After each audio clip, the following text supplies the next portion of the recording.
중심을 담아 하나님께 우리를 대신해서 찬양 드려주신 성가대 감사합니다. 우리 신앙 고백하겠습니다. 주는 그리스도시요 살아계신 하나님의 아들이십니다. 옆에 분들을 축복하겠습니다. 하나님은 당신을 서밋까지 이끌어 가십니다.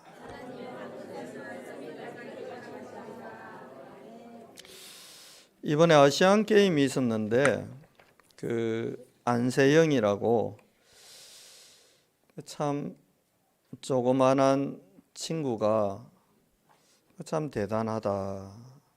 부상까지 당하고도 세계 랭킹 3위 안방에서 뛰는 중국 선수하고 맞붙었는데 그걸 이겨내더라고요. 제가 보면서 참 대단하다 싶었는데 이번에 기사가 하나 떠가지고 제가 이제 내용을 한번 이렇게 자세히 봤습니다. 제가 한번 읽어드릴게요. 중간중간 건너뛰겠습니다. 안녕하세요, 안세영입니다. 아시안게임 이후 정말 많은 분의 응원과 격려로 또 다른 세상을 경험 중입니다. 이번에 잘 마치고 들어오면서 정말 많은 방송 출연, 인터뷰, 광고 등이 많이 들어왔습니다. 정말 감사합니다. 그렇지만 여러분이 아는 안세영은 어제도 오늘도 내일도 그저 평범한 운동선수 안세영입니다. 메달 하나로 특별한 연예인이 된 것도 아니고 오늘 하루 잘 이겨나가며 묵묵히 목표를 향해 달려가는 수많은 선수들과 같은 선수 안세영입니다. 제가 금방질 수도 있다고 생각할 수 있겠지만 저는 앞으로 도달해야 될 목표가 있으니 묵묵히 한 걸음 한 걸음 걸어가려고 합니다. 또 다른 목표를 향해 뚜벅뚜벅 걸어가 꿈을 이룬 안세영 시대가 올 수 있도록 응원 부탁드립니다. 혹시 저의 모습이 보고 싶으신 분들은 제가 더 강해져 코트에서 보여드릴 수 있도록 조금만 기다려 주세요. 이게 이 친구가 인스타그램에 올린 내용입니다. 보통 이제 이런 대회가 끝나고 나면 국민적인 영웅이 꼭 탄생을 합니다. 애들 놔둬도 됩니다. 저리 뛰다니야 앞으로 2, 3, 7도 살리고 안 하겠습니다. 그런데 김연아라는 선수가 광고 수입으로 해가지고 벌어든 돈이 얼마나 되나 대충 이제 환산한 통계가 있어서 그 정확한지는 모르겠지만 한 1,000억 된다고 합니다. 광고 찍어가지고. 조금 뛰어난 선수들은 한 10억 정도 한 편 찍는데 KB 국민은행에는 광고 하나 찍는데 10억, 적으면 1억을 받는답니다. 이 친구는 국가적인 영웅이 됐으니까 10개만 찍어도 그게 이제 몇십억이 되는 거죠. 근데 그걸 금방져 보일 수 있겠지만 죄송합니다. 거절하겠다는 거예요. 그 이유가 뭐냐 해갖고 이제 제가 이 내용을 자세히 읽어보니까 이 친구는 자기는 그냥 코트에서 빛을 발해야 되는 운동선수일 뿐이고 또 그 코트에 서기 위해서 하루하루 묵묵히 목표를 달성하기 위해 달려가는 그 운동량을 소화해야 되는 수많은 선수 중에 한 명, 선수 안세영이다. 그러면서 내년에 이제 올림픽이 있으니까 이 지금 부상당한 힘줄 끊어진 거 치료하고 한 5주 이상 이제 치료와 재활을 해야 되는데 거기에 전념해서 코트에 설 수 있도록 저의 모습은 TV 화면에 광고에 나오는 게 내가 가진 본질이 아니고 나의 본질은 코트에 서는 거다. 운동선수니까요.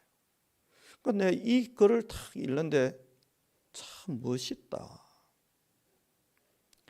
스켈레톤이라고 그 평창 올림픽 때 엎드려서 썰매 타고 막 내려가는 그 어마어마한 속도, 그 친구도 보니까 평창 올림픽 끝나고 광고 많이 안 들어옵니까 하니까 이 친구가 이런 인터뷰를 짧게 했더라고요. 저는 광고에 관심이 없습니다. 저는 운동선수입니다. 그런데 그래, 안세영이라는 친구가 계속 궁금한 거예요. 그래 이게 이리저리 막 찾아보니까 기독교인이더라고요. 참 잘 자랐구나. 그러면서 제가 오늘 이 본문을 함께 이제 보면서 나부터가 이 요셉 같고 안세영 같은 태도와 자세를 가져야 되겠구나. 이 친구의 목표가 뭐냐 하니까 그랜드 슬램을 달성하는 거래요. 한국 선수 중에 세계 선수권 나가고 아시안 게임, 올림픽 이런 여러 대회를 석권하는 선수가 아직 없답니다. 이 친구의 목표가 있어요. 그랜드 슬램이에요. 그거 이루기 전에는 내가 다른 거에 기웃거리고 그럴 여유가 나는 없습니다. 나는 그냥 나의 진가를, 땀 흘리고 연습한 진가를 광고가 아닌 배드민턴 코트에서 보여주고 싶습니다. 나는 아직도 목표점에 다다르지 못했습니다. 또 다른 목표를 향해 뚜벅뚜벅 걸어가 꿈을 이룬 안세영 시대가 올 수 있도록 응원 부탁드린다. 제가 이 글을 읽으면서 요셉이 이런 마음이었겠구나, 그런 생각이 들더라고요.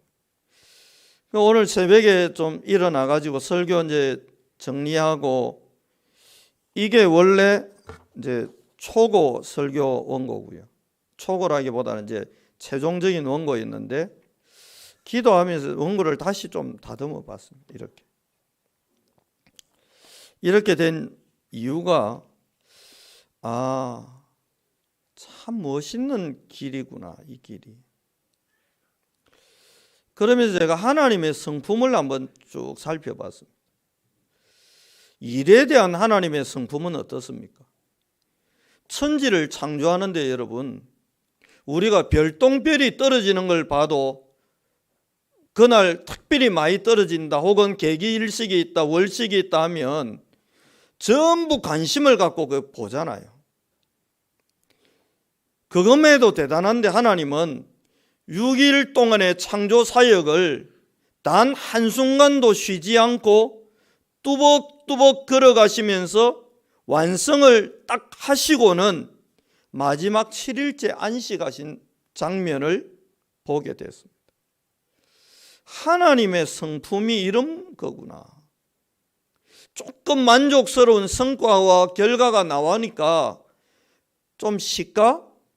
좀 이제 열매를 먹으면서 즐길까라고 하지 않으시고 6일을 하루같이 뚜벅뚜벅 계획대로 진행해 가시는 모습을 제가 보면서, 왜 그런 말이 있지 않습니까, 여러분? 샴페인을 너무 빨리 터뜨렸다. 그러니까 조금 뭐가 되어지니까 샴페인을 터뜨리는 거지. 중국이란 나라가 그 100년 동안은 도강양해하라고 선대 지도자가 그렇게 신신당부를 했는데 100년이 되기 전에 이미 중국이 항공모함도 만들고 우주선도 날릴 만한 실력을 갖추니까 이걸 너무 일찍 터뜨려가지고 지금 미국하고 사이에 어마어마한 갈등이 오고, 중국도 지금 경제 위기가 왔다. 물론 미국도 어렵지만 그런 기사들이 심심찮게 나오고 있습니다. 완성이 되지 않았는데 샴페인을 터뜨려버린 거죠. 하나님의 성품을 성경을 통해 확인해 보니까 사람에 대한 것도 마찬가지더라고요. 모세나 다윗은 둘 다 살인자라고 하는, 그게 직접이든 간접이든 큰 허물과 오점이 있는 인생이었어요. 그런데 하나님은 이 사람들에 대해서 완성될 때까지 중간에 포기하거나 격리하거나 추방하거나 내치지 않고 끝까지 잡고 하나님이 원래 꿈꾸던 모세의 모습이 이루어질 때까지 끝까지 가시는 모습을 성경을 통해서 확인하면서 이게 하나님이구나. 우리 같으면 다윗 같은 지도자를 버릴 수 있지 않겠습니까? 근데 하나님은 허물 많은 이 다윗을 결국 성전을 지을 만한 서밋이 될 때까지 참고 견디고 다듬고 갱신시키면서 끌어가시는 거구나. 엘리야는 어떻습니까? 열왕기하 19장 4절에 보면 뭐라고 합니까? 열왕기상 19장 4절에 보면 엘리야가 이런 이야기를 합니다. 하나님 여호와여 넉넉하오니 지금 내 생명을 거두시옵소서. 이 넉넉하다는 의미가 뭔가 하고 좀 이렇게 찾아보니까요, 하나님 이것으로 충분합니다. 내 인생에 바알 아세라 선지 850명 꺾은 것만 해도 어마어마한 내 응답 받았고, 비가 안 오도록 기도해서 비 안 오도록 만들고, 내가 또 기도하니까 하나님이 비를 어마어마하게 내리는 초자연적인 역사와 응답을, 내가 이런 축복을 받은 것만으로 하나님 충분합니다. 내 이제 여한이 없습니다. 더 바랄 게 없습니다라는 표현을 하면서 하나님이 이만하면 됐습니다. 이제 내 더 이상 이 땅에서 할 일도 없고, 그러니까 하나님 나 이제 천국에 좀 데려가 주십시오라고 고백을 하잖아요. 그런데 하나님의 반응이 어떻습니까? 19장 7절에 보면 여호와의 사자가 또다시 와서 어루만지며 이르되 일어나 먹으라고 합니다. 여러분이 잘 아는 것처럼 물과 떡을 갖다 주면서 이제 먹고 힘을 회복하도록 만듭니다. 그 뒤에 말씀이 중요한데, 네가 갈 길을 다 가지 못할까 하노라. 하나님 입장에서 봐도 네 그만하면 됐다, 그러고 그래 고생만 했다 이리 말할 수 있잖아요. 근데 하나님이 뭐라고 하십니까? 아니라는 거예요. 이 정도로 낙심해가지고 등을 돌려버리면 사람 입장에서 보면 그 좀 그럴 수 있잖아요. 근데 하나님이 뭐라고 하느냐? 네가 갈 길을 다 가지 못할까 하노라. 내가 너한테 주고 싶은 응답 아직 많이 남아있다. 내가 너에게 보여주고 싶은 역사 아직 많이 남아있는데 여기서 그만하고 싶으면 안 돼. 힘내라. 말만 하는 게 아니고 천사를 보내가지고 물을 먹이고 떡을 먹이면서 하나님이 힘을 얻도록 만듭니다. 무슨 말입니까? 저와 여러분의 인생을 보며 내 이만하면 됐고 할 만큼 했고 뭐 더 이상 할 수 있는 게 없다, 뭐 어떡하라고 라고 생각할 만한 그런 어떤 순간이 우리에게도 올 수 있잖아요. 근데 하나님은 뭐라고 하느냐면 그거 아니라는 거예요. 나는 네 인생을 통해 하고 싶은 일, 보여주고 싶은 일이 아직 많이 남아있다고 하셨는데 그 뒤에 일어난 일이 엘리사 세우는 거고, 엘리사를 통해서 일어난 일이 도단성 운동입니다. 그러니까 어마어마한 일들이 남아있는데 심지어 뭐라고 합니까? 너를 괴롭히고 그렇게 힘들게 하는 왕도 내가 교체하게 갖고 있고 새로운 왕을 세울 거다. 네 이어서 끝내면 안 돼. 네 사역을 이어받아 뛰어갈 제자 엘리사도 준비되어 있다. 그거 내가 네 인생에 보여주고 남길 응답이니까 여기서 힘밀지 말라는 거예요. 하나님의 성품이 이런 거구나. 상황이 아무리 안 좋아도 바울이 돌에 맞아 죽었습니다. 사람들이 이제 이 정도면 죽었다 생각하고 갖다 버렸는데 다음 날 그 성으로 들어오게 만들어서는 기가 막힌 인물과 제자들을 만나고 복음 안에 딱 확립시키는 어마어마한 일들을 하게 합니다. 그러면서 이게 하나님이시구나. 요셉이 이 눈치가 있었던 거구나. 이런 계산이 분명했구나 라는 생각이 딱 드는 거예요. 첫 번째는 응답 속에서입니다. 요셉이 많은 응답을 받았잖아요. 하나님이 함께하는 것은 너무 귀한 응답이고 눈에 보이는 응답으로는 노예로 가가지고 밭을 일궜는데 그 밭에 응답이 왔습니다. 오늘 본문에 보면 그가 요셉에게 자기 집과 그의 모든 소유물을 주관하게 했다. 그때부터 하나님이 애굽 사람의 집에 복을 내리니까 집과 밭에 있는 모든 소유에 미쳤다, 영향을 끼쳤다는 이야기죠. 그러니까 갑자기 이 사람이 뭐가 됩니까? 가정에 이제 총무 역할을 하게 됩니다. 오늘 요셉이 고백하는 대로 보디발과 그 아내 외에는 전부 요셉이 손에 쥐고 마음대로 해도 되도록 정권을 부여받게 된 겁니다.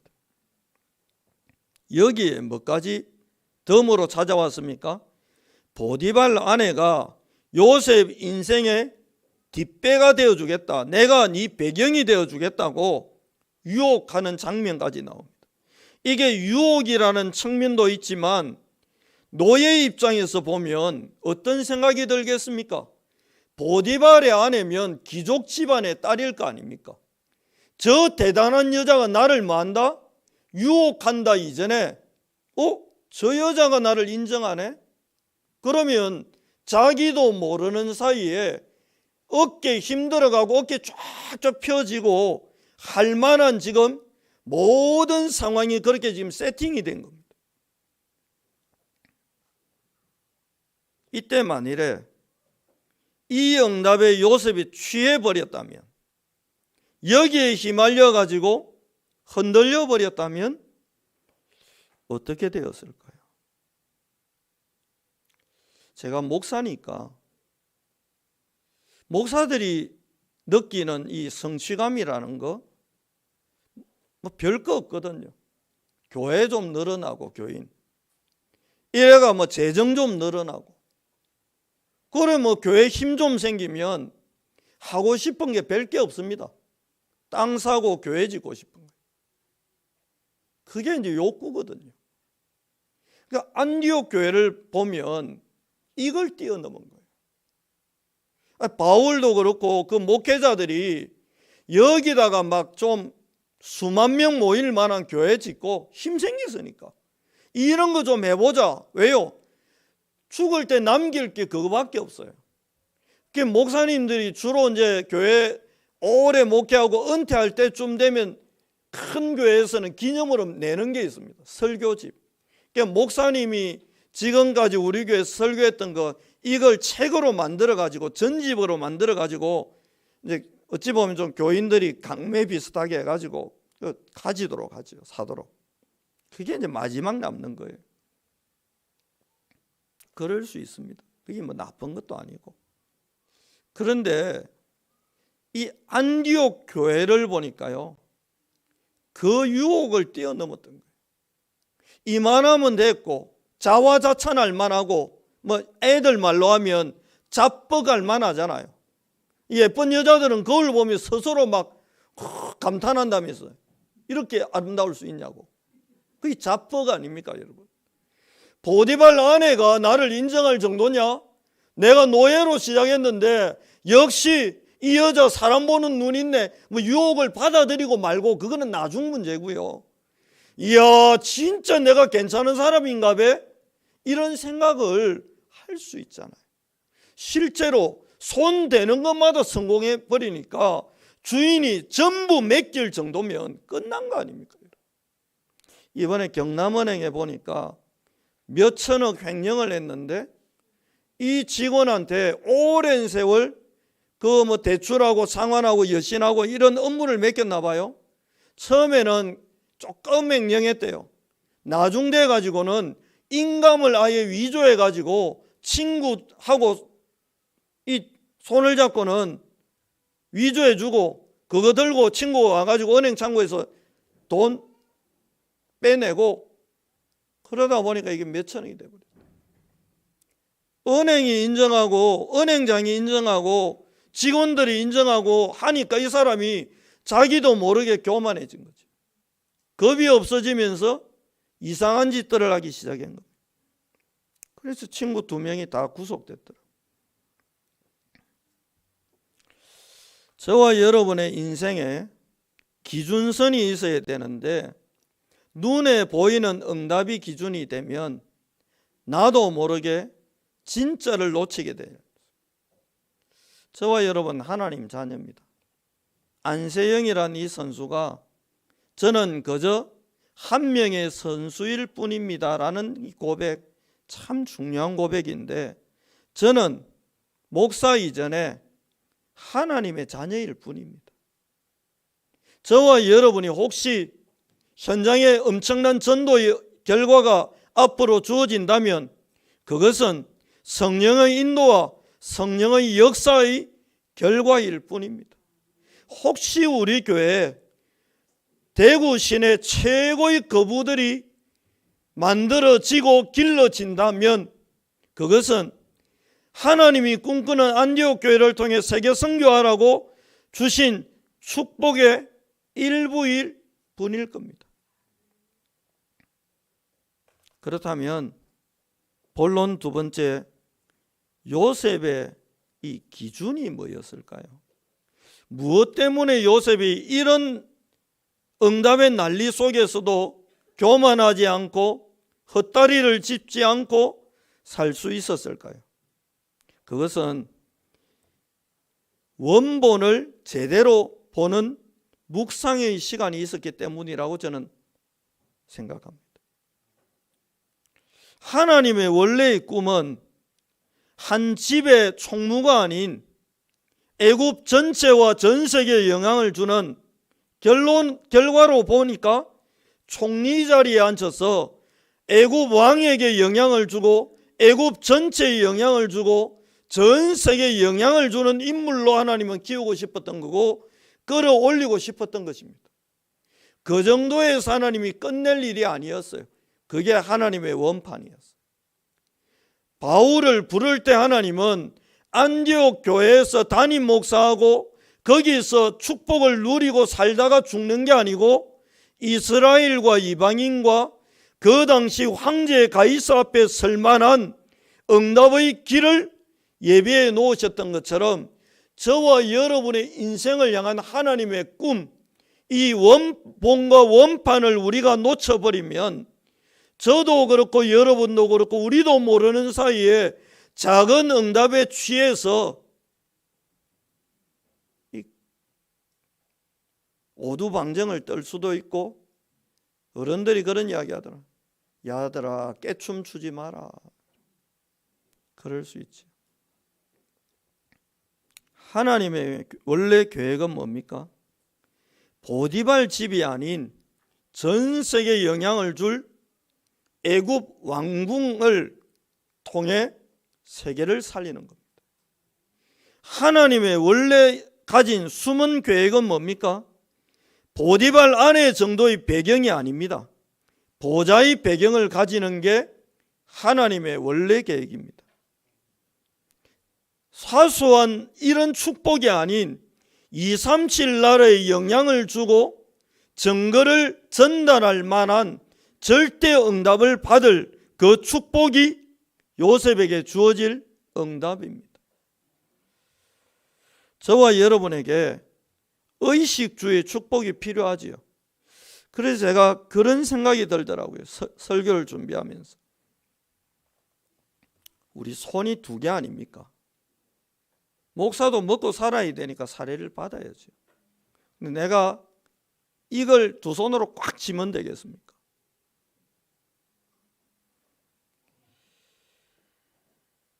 바울이 한 손은 응답으로 주어진 안디옥 교회와 그 연장을 확실히 잡아야죠. 성실해야 되니까요. 올인해야죠. 그러나 나머지 한 손은 이스라엘과 이방인과 임금들 앞에 세워질 하나님이 펼쳐가실 세계복음화의 꿈을 한 손에 쥐어야죠. 요셉이 보디발 집의 현재는 노예고 가정총무니까 그 밭과 그 응답 확실히 쥐어야죠. 그런데 나머지 손에는 보디발의 아내를 쥘 게 아니고 나머지 손에는 하나님이 원래 꿈에서 보여줬던 태양신이 무릎 꿇게 만드는 애굽의 우상을 무너뜨릴 하나님의 그 언약이 이루어질 내 인생의 현재와 미래를 쥐고 있어야지. 그래서 하나님이 손을 두 개를 준 거구나. 여러분의 한 손에는 육신의 응답이 쥐어져 있어야 합니다. 왜냐? 우리가 밥 먹고 살아야지. 아파트 얻어서 살아야지. 차에 기름 넣고 끼어 다녀야지. 제가 저 혼자 쓴 건지는 모르겠는데 이제 얼마 전에 그 신용카드 교회 법인카드 그 전표가 이렇게 날라왔더라고요. 저도 오랜만에 궁금해서 한번 열어봤는데 톨게이트 비용이 12만 얼마인가 썼더라고요. 그래서 제법 많이 썼구나. 그러니까 그런 육신적인 부분도 채워져야지요. 그래서 교회에서 목회하고 기도하고 전도하고 말씀에 집중하라고 도와주시는 건 너무 감사하죠. 근데 제가 거기에 집착을 하고 그것 두 손으로 꽉 쥐면 되겠습니까? 한 손에는 육신의 응답이 꼭 필요합니다. 사람이 떡으로만 살 것이 아니요. 그 말은 떡을 부정하는 게 아니에요. 떡 필요합니다. 그런데 떡만으로 사는 존재가 아니에요. 왜요? 우리는 영적 존재라 그랬습니다. 떡으로만 살 것이 아니요 하나님의 입으로 나오는 말씀으로 살 것이다. 영적 존재니까 영적인 언약이 필요하고 힘이 필요하고 보좌의 능력이 필요하고 그 393의 응답이 우리에게 필요하고 그래서 영적인 망대를 세워야 되니까 그 영적인 언약이 우리에게 필요하고 그 언약의 시간표까지 우리가 또 기도할 힘이 있어야 되니까 밥 먹어야 되니까 의식주를 책임질 경제도 필요하고 삼손이 실패한 이유가 그겁니다. 양손으로 한 응답만 딱 잡아버려.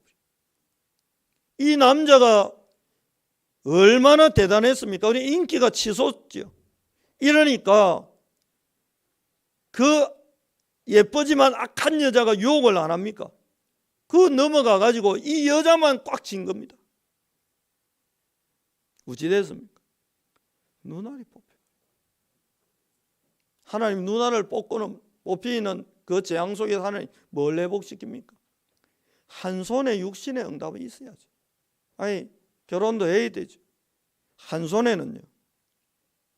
이걸 놓치지 말았어야 되는데 삼손이 이걸 던져버리고 이걸 양손으로 탁 쥐어버리고 여기서 삼손의 인생의 실패가 왔잖아요.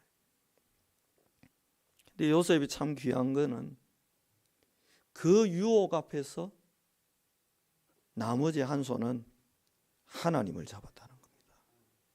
언약을 잡고요. 내 인생을 향한 하나님의 꿈과 하나님의 비전을 딱 잡았다.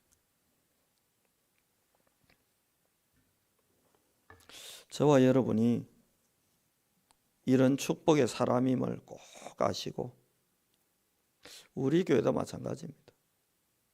우리 교회가 어떤 교회인지 아시고 뭐 이것저것 필요한 게 있겠죠. 교회를 통해서 여러분이 어떤 충족되어야 될 은혜와 그런 것들도 있겠죠. 다 필요합니다. 근데 그것도 있어야 되지만 여러분 한 손에 하나님과 통할 만한 여러분의 인생의 이유와 가치 우리 교회의 이유와 가치, 이건 오늘 당장 이루어지는 게 아니고 시간을 두고 하나님이 이루어 갈 일입니다. 그 하나는 절대 놓치지 마시기를 살아계신 그리스도 예수 이름으로 축복합니다. 본론 세 번째입니다. 그래서 응답을 보는 눈은 어떠해야 됩니까?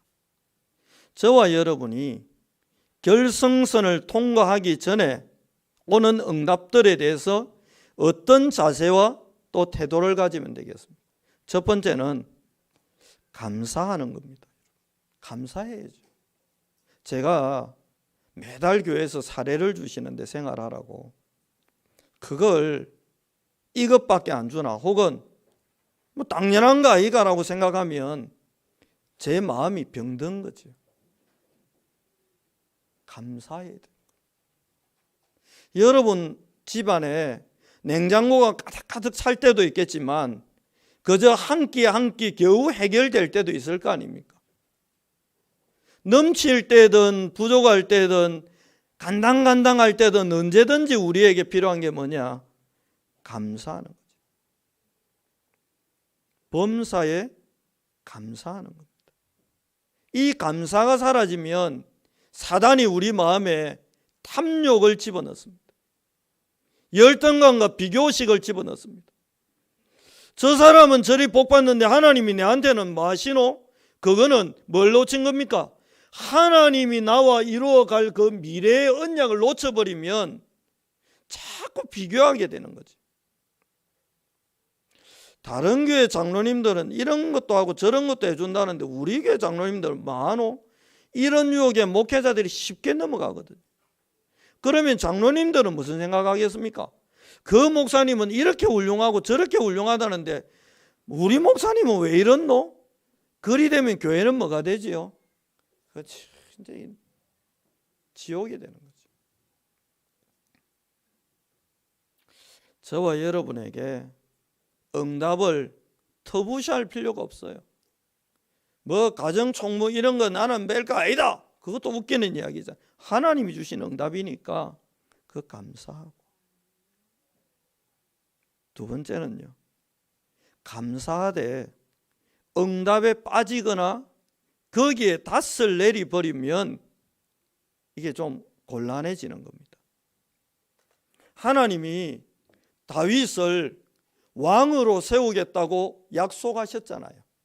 근데 그게 목표가 되어버리면 숨어있는 굴에 사울 왕이 들어옵니다. 다윗의 손에는 흉기가 있습니다.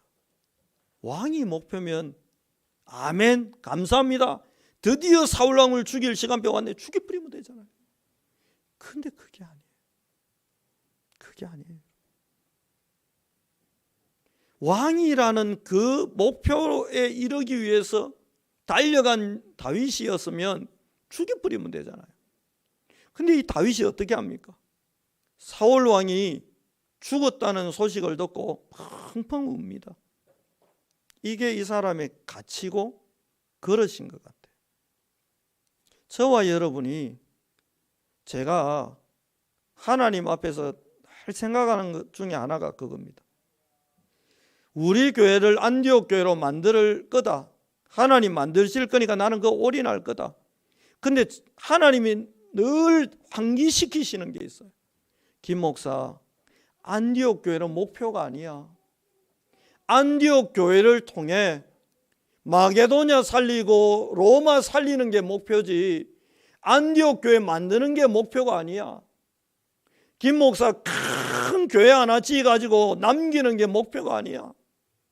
곳곳에 제자 세우고 모든 현장에 교회가 설 만큼 응답받는 거, 그 힘으로 로마 시대의 재앙을 막아냈던 것처럼 그게 내 목표야. 안디옥 교회 세우는 내 이유 그거야. 하나님이 늘 마음에 환기시켜 주세요.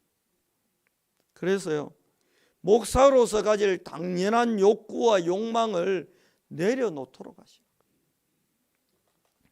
2만 5천 명 모이는 교회 만들려면 교회 어마어마해야 돼. 이거 만들려면 땅 어마어마하게 사야 되고 공사하는 데만 몇 년이 걸릴지 모릅니다. 근데 군위에도 하나 세우고 의성에도 하나 세우고 청도에도 세우고 한 200명 300명 모일 만한 교회 곳곳에 세우는 것은 별로 어려운 일이 아닙니다. 왜냐? 200~300명 들어갈 만한 건물은 각 군마다 다 한두 개씩 있거든요. 그거 십자가만 달아뿌리면 끝나니까. 1,000억 들이가 교회 질래, 2억짜리 교회 500개 세울래. 하나님이 우리 교회 오기 전에 제 마음에 주신 질문이었습니다. 김 목사, 분명히 그 교회 앞으로 커질 기다. 그때 수천 명 모이는 교회지 가지고 네 이름 나타낼래? 역시 김대영이 다르네, 이 말 듣고 싶나?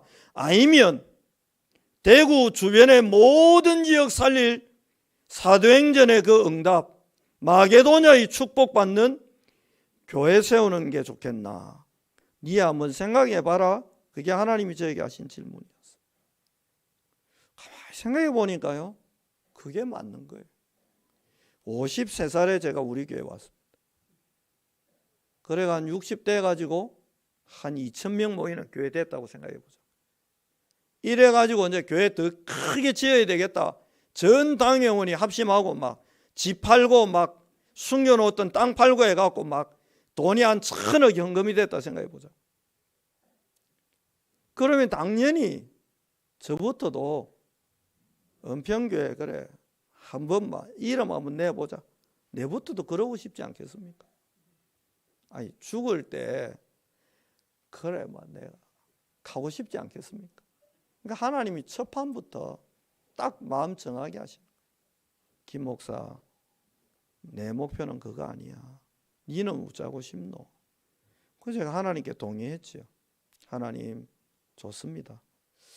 그러면 1,000명 넘어가기 전에 분립 개척할 준비 계속 하겠습니다. 청도에서 한 20~30명이 복음받아고 오면 웃자면 되지요. 그 사람들 계속 힘주고 청도 중심으로 계속 캠프해가지고 한 50~60명 모이면 그 사람들 중심으로 서서히 청도의 교회 세워야 될 현장이 어디인지 기도하면서 인도받고 그거 세우면 되는 거잖아요. 그러니까 하나님이 그렇게 꿈을 저한테 보여주시더라고요. 그게 제 인생의 결성선입니다. 그래서 혼자서 오늘 가만히 새벽에 일어나가 기도하면서 이 결성전 가기 전까지는 내가 호사를 안 누려야 되겠구나. 지금도 목양실 방 크거든요. 저것도 어찌 보면 호사고, 성도들이 사랑하고 섬기고 섬겨주는 거 너무 감사하고, 목사 또 뭐 설교하고 감지르다가 목 나갈까 봐 걱정해 주는 것도 호사 아닙니까 여러분? 호사거든. 제가 병원에 가면 목사 왔다고 또 참 사랑으로 이렇게 진료해 주고 그것도 호사잖아요. 이 정도 호사만 해도 참 감사하구나. 결성전을 통과하기 전에 우리 인생의 결성선이 어디며 우리 교회의 결성선이 어딘지, 이번에 그 롤러스케이트입니까? 그 스피드 스케이트입니까? 자유한 그거 발통 달린 거 타던 그 팀. 이 마지막에 결성선 앞두고 이 사람이 아마 내 이제 1등 들어가니까 군 면제다 너무 기뻐가지고 통과하기 전에 손 들고 막 하는데 그 옆에 선수가 발 쑥 내밀어갖고 0.001초 차이로 금메달 뺏기고 그 2명이 군 면제 받아야 되는데 내가 그 시상식 하는 사진 봤는데 니 때문에 군 면제 못 받았다 인상 빡 쓰고 기분 나빠하는 그 선수 얼굴 보이더라고. 더 웃기는 게 뭔지 아세요? 그래가 발 뻗어가 그 선수들이 금메달 땄잖아요. 이번에 스포츠 신문에 이제 기사가 하나 떴는데 기사에 보니까 똑같은 일을 겪었대요.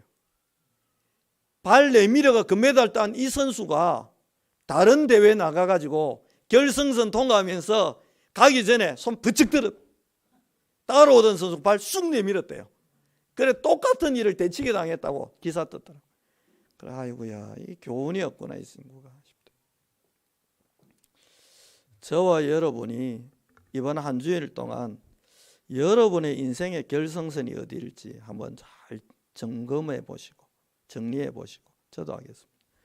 우리 교회의 결승선은 어디쯤일지 그것도 한번 점검해 보시고 정리해 보시고. 그 제가 오늘 허리띠 중에 제일 싼 허리띠 차고 왔습니다.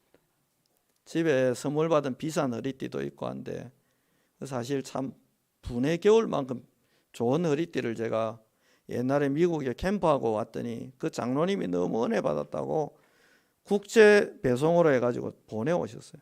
그래가 나는 그게 농협 벨트인 줄 알았더니 그게 농협 벨트가 아니고 마크가 농협 비슷한 마크인데 그게 이제 페라가몬가 해가 아주 비싼 명품이다. 그 제가 그때 꿈도 못 꿀 거지요. 그런 허리띠가 선물로 이제 몇 개를 받아가지고 그 뒤에도 뭐 이렇게 참 감사하지. 오늘 제가 허리띠를 옛날에 이마트인가 어디 가가 산 2만 원인가 주고 산 허리띠 딱 차고 왔습니다.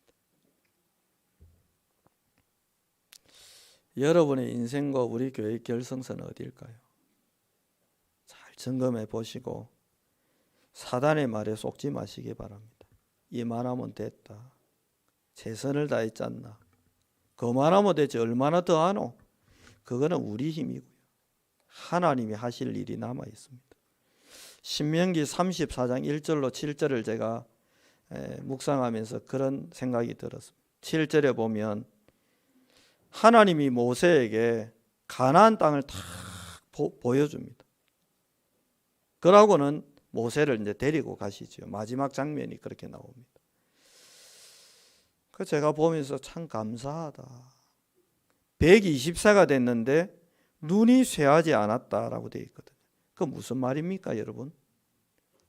120세 노인인데 하나님의 미래를 다 볼 수 있는 축복을 받은 거예요. 이거 여러분 보통 일이 아닙니다. 생각해 보세요. 120세면 약간 노망이 올 수도 있잖아요.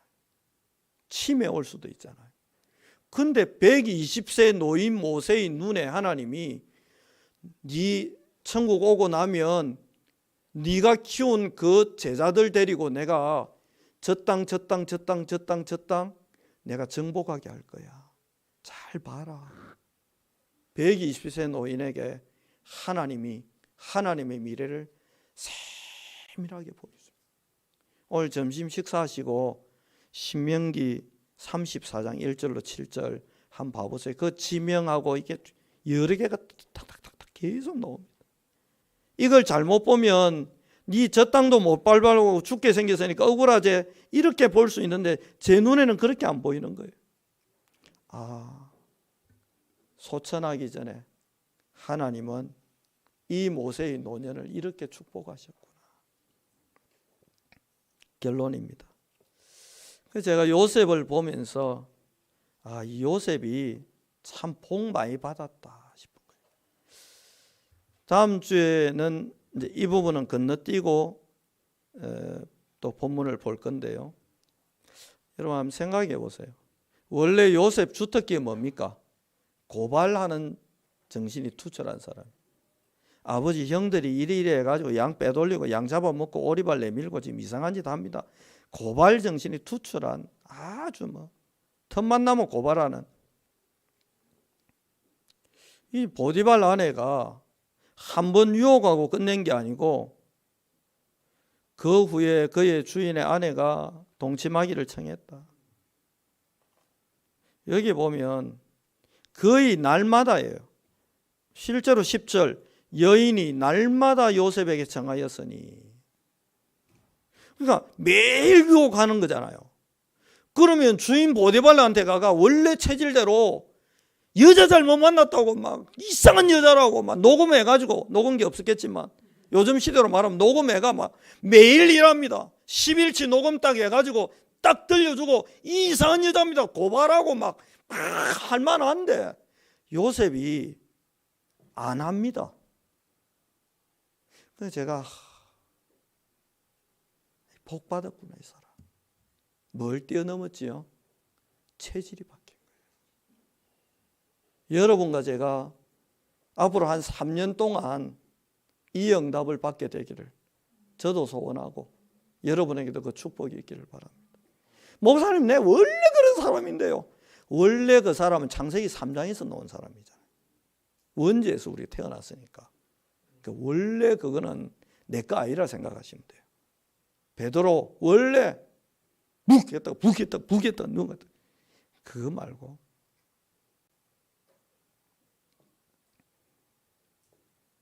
여러분과 저희 타고난 체질 말고 요셉처럼 세계복음할 만한 이런 체질로 갱신되는 은혜가 앞으로 3년 안에 꼭 있게 되기를 바랍니다. 두 번째 받은 은혜가 뭡니까? 응답 자체에 취하다 보면 교만해서 판단력이 흐려질 수 있는데 참 은혜인 것 같아요. 엉뚱한데 닷을 내리으면 어떡할 뻔했습니까? 보디발 아내의 인생에 닷을 내리고 그 품에 안겨서 살았으면 어쩔 뻔했습니까? 참 이게 은혜구나 싶은 거예요. 그래서 오늘 찬송을 391장 하고 나중에 폐해송은 380장을 해놨는데 오 놀라운 구세주 예수 내 주 참 능력의 주시로다. 내 영혼을 숨기시네. 메마른 땅을 종일 걸어가도 나 피곤치 아니하며 저 위험한 곳 내가 이럴 때면 큰 바위에 나를 숨겨주시고 주 손으로 덮어주시는 거구나. 우리가 뭐 잘나가지고 판단력이 뛰어나가지고 우리가 뭐 똑똑해가지고 그런 게 아니고 요셉이 이 은혜를 입었구나. 주 손으로 덮어주시고 큰 바위에 숨겨주시는 이 은혜를 요셉이 받았구나. 교만해가 판단 흐리질 수 있는데 그래 보디발 정도 우습게 여기고 내 그래 보디발 아내 정도 내 뭐 취한다고 뭐 문제 되겠나? 내 이마에 잘났는데 하고 넘어질 수 있는데 하나님의 은혜를 주신 것 같아요. 우리도 오늘 이 찬송 부르면서 이 은혜를 입은 자로 살아갈 소망을 가지고 승리하는 축복이 있기를 바랍니다. 391장 부르고 말씀 잡고 잠시 함께 기도하는 시간 가지겠습니다.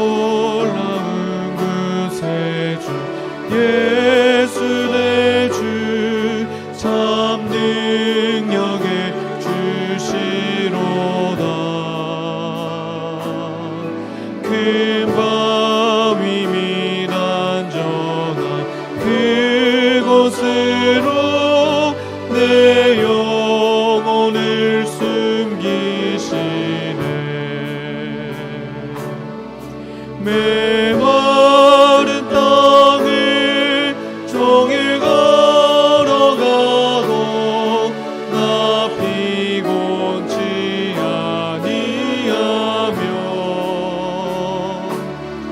저 위험한 곳 내가 이를 때면 큰 바위에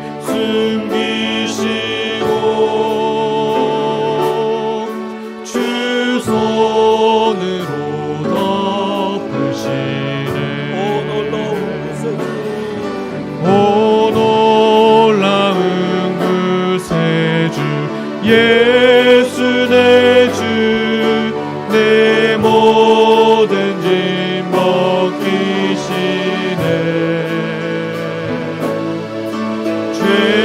죄악에서 날 끌어 올리시며 또 나에게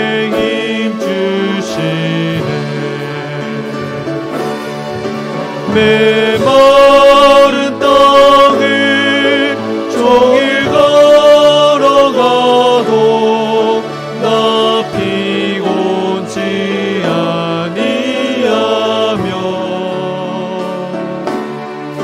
저 위험한 곳 내가 이를 때면 큰 바위에 숨기시고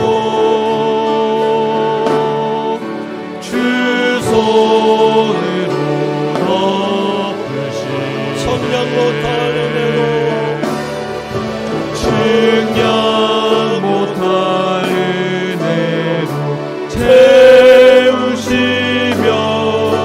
늘 성령에 감아주사 큰 깊은 등 주님을 찬양토록 내 이름을 놓으시네 메마른 땅을 종일 걸어가도 나 피곤치 아니하며 저 위험한 곳 내가 이를 때면 큰 바위에 숨기시고 주 손으로 덮으시네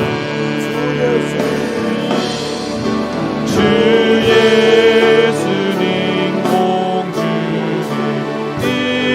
임하실 때 나 일어나 맞이하리 그 구원의 은총을 노래하리 저 천군과 천사 함께 메마른 땅을 종일 걸어가도 나 피곤치 아니하며 저 위험한 곳 내가 이를 때면 큰 바위에 숨기시고 주 손으로 덮으시네 몇 달 전에 이제